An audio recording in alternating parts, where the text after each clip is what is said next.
죄, 심판, 그리고 은혜, 그런 제목입니다. 죄, 심판, 그리고 은혜입니다. 어느 날 두 사람이 싸움을 시작을 했습니다. 부부간의 싸움이었는데 그 싸움이 너무나 심한 싸움이었습니다. 자, 평소에 가지고 있던 모든 감정을 다 쏟아부어서 서로에게 깊은 마음의 상처를 후벼 파고 있었습니다. 다시는 서로 얼굴을 보지 않을 사람처럼 그렇게 싸웠습니다. 근데 어느 날 저녁 남편은 아내에게 줄 멋진 모피코트, 가죽 옷을 선물로 사가지고 왔습니다. 싸우긴 싸웠지만 근본적으로 남편은 아내를 사랑하고 또 남편 아내를 따뜻하게 해주는 그런 사람이었습니다. 말로 표현할 수 없는 깊은 애정이 남편의 마음속에 있었습니다. 자, 인간이 하나님의 말씀을 거역하고 또 인간이 하나님의 조건 앞에서 또 반역을 했을 때 그것은 하나님의 마음에 아주 깊은 상처를 내는 일이었습니다. 하나님께서는 아담과 하와를 불러놓고 잘못을 지적하셨고 그리고는 가죽 옷, 모피코트 같은 가죽 옷을 만들어 주셨다. 그것이 오늘의 얘기입니다. 그런데 하나님께서 만들어주신 이 가죽 옷의 의미가 무엇일까 하는 것입니다. 죄를 분명히 미워하고 진노하지만 그러나 여전히 나는 너를 사랑하고 있다. 그런 뜻입니다.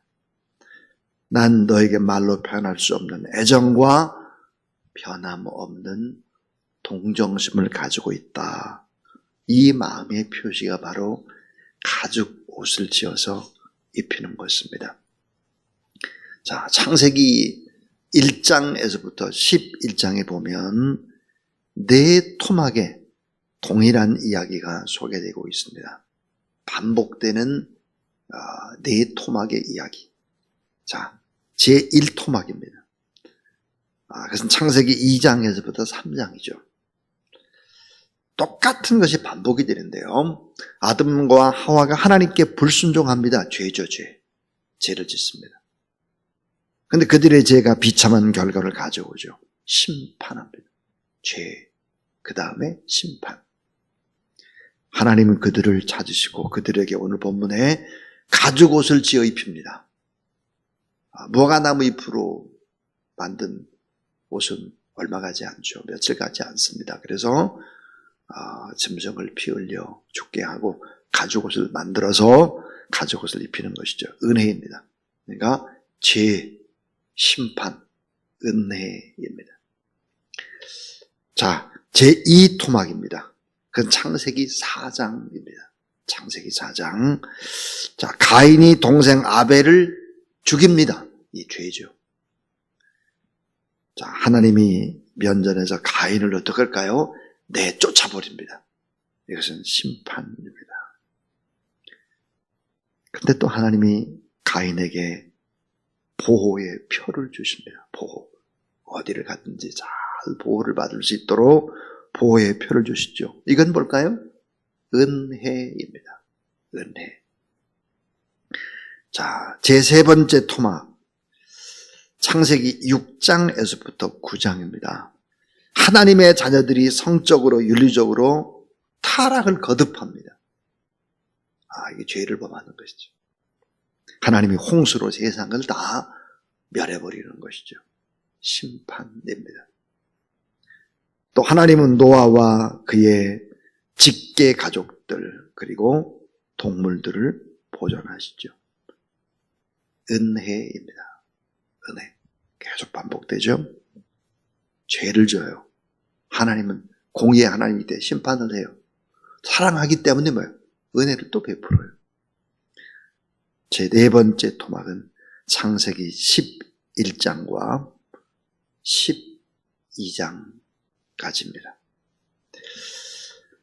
자, 노아의 후손들이 하늘에 닿기까지 교만해서 또 바벨탑을 쌓기 시작을 합니다. 하늘로 올라가겠다는 거예요. 죄를 범했죠. 하나님이 그들의 언어를 혼잡하게 해가지고 흩어버립니다. 이것은 심판입니다. 그런데 하나님께서는 믿음의 조상으로 아브라함을 부르십니다. 이건 하나님의 은혜입니다. 그러니까 죄를 져요. 죄. 하나님은 심판을 할 수밖에 없어요. 너무 불쌍해요. 그러니까 또 은혜를 베풀어주고 또 기회를 주는 거예요. 지금도 이것은 창세기에만 있는 얘기가 아니라 오늘 예배드리는 우리의 삶도 거의 패턴이 비슷한 거죠. 오늘은 아담과 하와가 범죄한 사건 이후에 심판을 생각해보는 그런 하나님의 말씀입니다. 오늘 4가지 얘기를 하려고 하는데 그 첫 번째 이야기가 뭘까? 그것은 인간이 죄를 지었기 때문에 생겨나는 문제입니다. 문제의 핵심이 뭘까? 죄를 지은 인간, 그 인간의 문제의 핵심은 이것입니다. 하나님과 교제가 끊어지는 것이죠. 하나님과 교제가 단절이 되는 것입니다. 자, 여러분, 사랑하는 사람과 교제가 단절이 됐다. 그것은 영적인 고통입니다. 교제의 상실은 바로 영적인 사망, 영적인 죽음을 의미하는 것이지요. 얼마나 내가 믿고 의지했던 사람, 그 사람과 관계가 끊어졌다. 연락이 잘 안 된다. 해보세요. 하나님께서 주시는 기쁨과 은혜와 속사람의 평안을 상실한 것입니다. 하늘에서 하나님께서 주시는 신령한 복을 누리지 못하게 되는 것이죠. 자, 교제할 수 없는, 하나님과 교제할 수 없는 영적인 고통입니다. 동시에 인간이 죄를 범하게 되면 나타나는 현상이 뭘까? 그것은 육체의 죽음입니다. 육체의 죽음. 죽음은 인간의 죄에 대한 하나님의 심판이죠. 자, 홍수 이전과 홍수 이후를 한번 생각해 보세요. 노아의 홍수 이전에 살아가는 생명의 날과 노아의 홍수 심판 이후에 살아가는 생명의 날수는 급격히 줄어듭니다. 600살, 700살, 많이 살면 969살까지 무두셀라는 그렇게까지 살았는데 노아의 홍수 이후가 되면서 많이 살아야 그저 120살, 180살, 100살 다 그러는 것이죠. 자, 죽음은 아름다운 것도 아닙니다. 예수 그리스도 이후로 죽음이 아름답지만 사실은 죽음이 아름다운 것도 아니고 단순한 이별도 아닙니다. 죽음은 인간의 죄에 대한 하나님의 심판이었다 하는 것입니다. 자, 오래오래 건강하게 살아가는 사람들의 특징. 족장 가운데 이삭은 몇 살까지 살았을까? 180살까지 삽니다. 오래오래 살았죠. 자, 죄를 범한 인간, 그 생겨나는 문제가 뭘까? 그것은 하나님과 교제할 수 없는 영적인 고통이요, 육체의 죽음입니다. 또 하나는 너무나 많은 고통 속에 인생을 살아간다 하는 것입니다. 질병과 사고와 재앙과 가난과 그리고 수없는 정신적인 공허가 생겨나기 시작을 했습니다. 이 땅의 삶을 살 때 죽기 전에 우리는 갖가지 수없는 고통을 경험합니다. 성경은 이 모든 고통이 죄에서 왔다 그렇게 얘기하죠. 하나님과의 단절에서 왔다 하는 것입니다. 그 다음 두 번째입니다. 두 번째는 하나님의 심판과 인간의 고통입니다. 하나님의 심판과 인간의 고통. 오늘 본문은 하나님의 심판과 인간의 고통에 관한 이야기를 자세히 소개하고 있습니다. 자식을 잉태하는 불안감, 자식을 낳는 고통, 그러니까 해산의 고통과 두려움을 여인들에게 준 것입니다.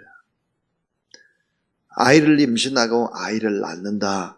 옛날에 어르신들은 죽음을 다 준비하고 아이를 낳았죠. 그래서 고무신을 어때? 이렇게 돌려놨다고 하죠. 그러니까 죽음 같은 해산의 고통, 아픔, 키울 때의 고통. 여자들은 피부에 생생히 와 닿는 심장 박동이라든지 모든 것들이 달라지는 이런 고통들을 느끼고, 이것은 다 뭘까? 이것은 하나님의 심판과 인간의 고통이었다. 그럼 남편들은 어땠을까? 남편으로 인한, 여인들은 또 남편으로 인한 고통의 값을 지불하고 남편들도 고통을 받습니다. 자, 오늘 창세기 3장 16절을 보니까 여자들은 모두 다 남편을 다스리고 싶은데 그렇게 만만한 남편이 없습니다. 단 한 사람도 성경은 없다. 마음이 좋고 온유하고 참 좋은 것 같지만 모두 다 남자의 값을 한다는 거예요. 쉬운 남편이 없다는 거예요. 남편 때문에 고통 엄청 받는다는 거예요. 남편으로 인한 답답함, 가정생활의 고통의 수 없는 나날을 아내는 남편 때문에 겪게 된다. 이게 뭐예요? 공통점이라는 것입니다. 이 설교를 들으면서 우리는 안 그런데 이렇게 생각하는 사람들 혹시 있을지 모르겠어요. 있을 수 있겠죠. 예수 그리스도의 십자가에 그 보혈의 은혜로 그럴 수도, 아주 희귀 정도로 얘기했지만 그러나 그렇지 않죠. 남편들은 어떨까요? 종신토록 땀 흘리고 애쓰고 수고해야 먹게 되는 것입니다. 창세기 3장 17절. 아주 현실적인 고통이죠. 남편들은 대부분 일의 노예가 됩니다. 일의 노예. 왜 일의 노예가 될까요? 책임을 져야 하기 때문입니다. 책임. 보통 이제 40대 후반에서부터 50대 이 초반까지 우리나라의 사망률이 가장 높다 그래요. 왜? 정신없이 일을 하는 것입니다. 그래야 먹이고 그래야 살리니까 목숨을 걸고 일을 하는 것이죠. 이것이 남편의 책임이고 남편의 고통인다는 것이죠.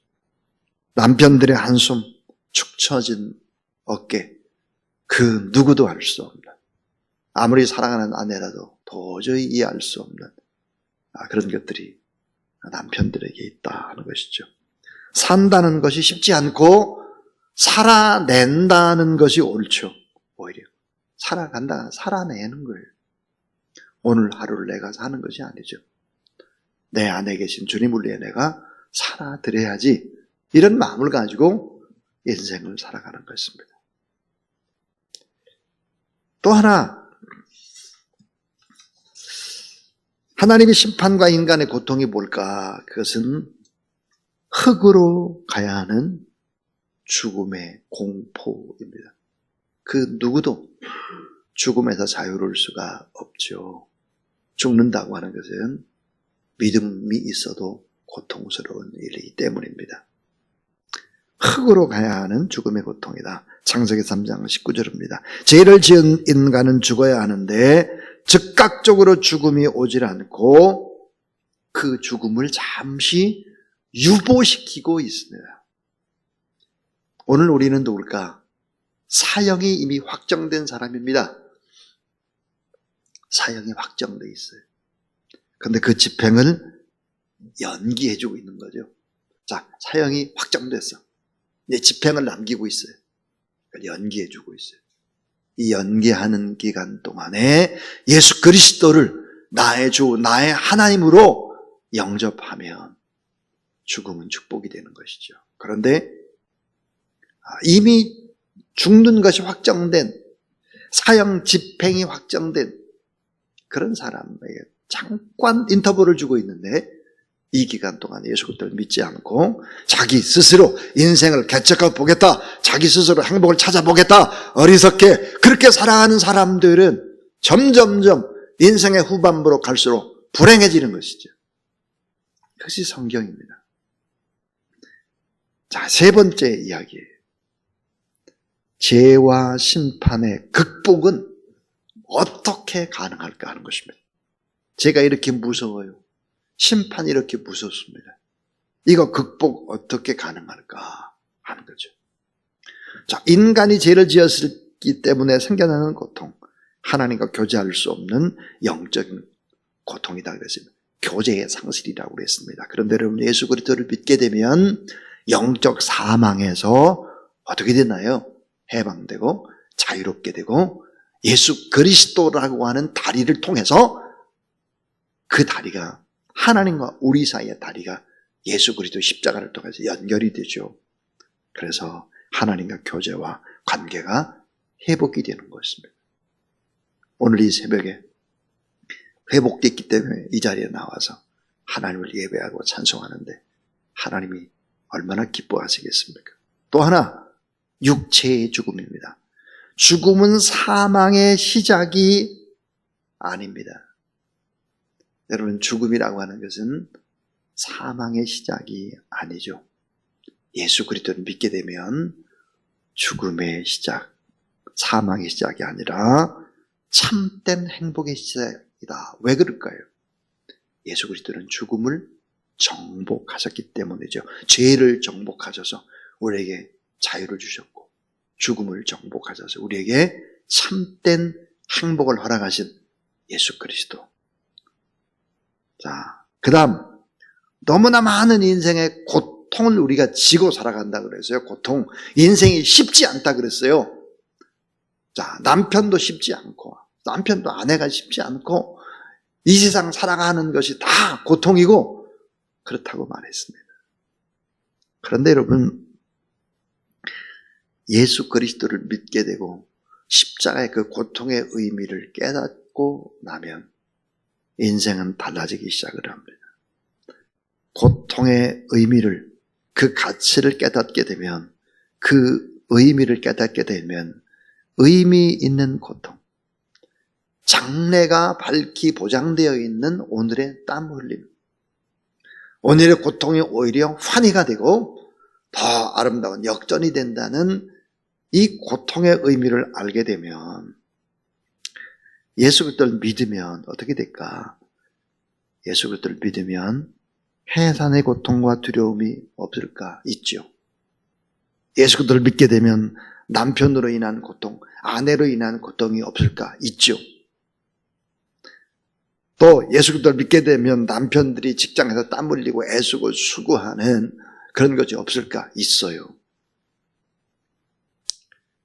있는데 예수를 믿게 되면 이 고통을 극복하는 힘을 하나님이 주시고 그 고통 속에 계시는 하나님의 뜻과 하나님의 섭리와 하나님의 축복을 고통 때문에 알게 되고 고통은 받지만 그 가치가 소중함을 알기 때문에 결국은 어떻게 될까? 극복하고 승리자가 된다는 사실을 믿으시기를 바랍니다. 자, 예수 그리스도 십자가 그 고통의 값을 지불하고 난 다음에 그 십자가라는 안경을 쓰고 남편을 보면 우리 남편이 최고가 됩니다. 십자가라는 안경을 쓰고 아내를 보면 우리 아내가 최고가 됩니다. 십자가의 고통의 값을 지불하고 난 다음에 우리의 자녀들을 보면 우리의 자녀가 최고가 되는 것이죠. 자, 고통의 값을 지불하고 난 다음에 모든 부분들은 다 귀한 것이 되는 거예요. 역전이 되는 것입니다. 이것이 우리가 살아가는 방법, 세상 사람들과 전혀 다른 방법을 가지고 우리는 살아가고 있다. 십자가라는 방법, 그 방법을 통해서 우리는 살아간다. 아담은 범죄했지만 무화과 나무를 엮어서 자신의 몸을 가렸지만 뒤늦게 그는 자신의 내면 세계를 보기 시작합니다. 아담은 누구였을까? 아담은 범죄했지만 아담은 회개한 사람이다 하는 것을 알아야 합니다. 자, 아담은 하와를 존귀하게 보기 시작을 했습니다. 오늘 창세기 3장 20절이 요절이라고 그랬는데요. 아담이 이름을 짓습니다. 하와라는 이름을 짓죠. 여러분, 이 하와라는 이름의 뜻이 뭘까? 생명입니다. 생명. 아담이 회개하지 않았다고 하면 자기 아내를 바라보고 원망, 불평, 분노했을 것입니다. 그런데 하와의 이름을 생명이라고 짓습니다. 생명을 가진 귀한 여인 하와요. 이 여자 안에는 생명이 있다. 하와. 이 여자에겐 하나님의 약속이 숨어 있다. 그래서 여러분, 이제 예수 그리스도에 오셔서 우리가 결국은 여인의 후손을 통해서 새 생명을 얻게 되는 것이죠. 오늘 본문 속에서 가죽 옷을 지어 입혔다라고 하는 의미가 뭘까요? 하나님은 사랑을 보여주고 계십니다. 사랑. 그분은 가죽 옷을 입혀주시는 은혜와 사랑의 하나님이시다 하는 것이죠. 나의 믿음이 내 생활을 지배할 수 있어야 합니다. 내가 믿는 하나님, 그 하나님을 향한 사랑이 내 생활을 지배할 수 있어야 신앙생활을 잘하는 것입니다. 자, 오늘 저는 죄, 심판, 그리고 은혜라는 제목으로 하나님의 말씀을 증거했습니다. 아마 죄, 심판, 그리고 사랑 이렇게 해도 될 것 같습니다. 오늘 말씀을 생각하면서 429장 찬송 하나님 앞에 올려드리겠습니다.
이제는 우리의 죄악을 대신 짊어지시고 심판을 받음으로 말미암아 우리에게 놀라운 은혜를 베풀어 주신 구주 예수 그리스도의 무한하신 은혜와 하나님의 사랑과 성령의 능력과 또 보혜사의 거룩한 역사하심이 이 새벽도 변함없이 예배드리는 자리에 나와서 하나님 앞에 간절히 기도하고 십자가라는 안경을 쓰고 또 가족들을 보고 이웃을 보고 또 그 모든 어려움들을 극복하고 오히려 역전하기를 원하는 모든 하나님의 사람들 머리 위에 이제로부터 영원토록 함께 하옵시기를 간절히 축원하옵나이다. 아멘.